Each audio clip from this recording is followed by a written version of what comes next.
সাথে আবার জীবিত ব্যক্তি তিনি আবার মৃত হয়ে গেলেন। খসড়া তালিকায় তার নামের পাশে এমন মৃত উল্লেখ করা হয়েছে। আর এই বিষয় নিয়ে তিনি কিন্তু ইতিমধ্যেই অভিযোগ করেছেন কালনার মহকুমা শাসক।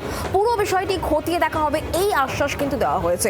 এসআইআর স্পেশাল ইন্টেন্সিভ ডিভিশনের একেবারে শেষ ল্যাপে দাঁড়িয়ে খসড়া তালিকা যখন প্রকাশ করা হলো তখন আজব আজব ঘটনা সামনে আসছে। এক্ষেত্রে কালনার ঘটনা, জীবিত ব্যক্তি তিনি হয়ে গেলেন মৃত, এমনই ছবি সামনে এসেছে।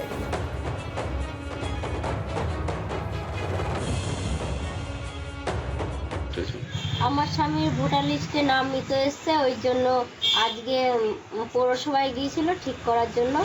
সকালে গেছে, আমরা দিন আনি দিন খাই, এরকম হেনস্থা হলে আমাদেরই তো খারাপ, তাই না? আপনাদের নামগুলো ঠিক এসছে? হ্যাঁ, আমাদের নাম ঠিক এসছে। আমার নাম, আমার শাশুড়ির নাম, শুধু আমার বরের নামটাই কি এসছিল? নিতে এসছে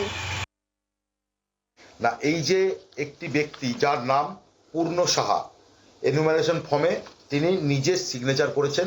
সেই সিগনেচার করা ফর্ম, এখানে বিএলওর সিগনেচার করা আপনারা দেখতে পাচ্ছেন। সেই ব্যক্তি আমার পাশে বসে আছেন, ঠিক আছে। এই ব্যক্তিকে বিএলও যিনি আছেন বা নির্বাচন কমিশন থেকে যার দায়িত্বে ছিল, তিনি এখানে তাকে মৃত ঘোষণা করে ফর্মের উপর করেছেন। তাহলে নির্বাচন কমিশনের এই যে বারবার করে আমরা যে অভিযোগ করেছি, আমাদের দল থেকে, আমাদের দলের সুপ্রিমো মমতা বন্দ্যোপাধ্যায় এবং অভিষেক বন্দ্যোপাধ্যায় বারবার যে অভিযোগ করেছে যে আমাদের বাংলার বৈধ ভোটারদের নামকে বাদ দেওয়ার চক্রান্ত করছে বিজেপি। বাংলার আওয়াজ, বাঙালির আবেগ, জি 24 ঘন্টা।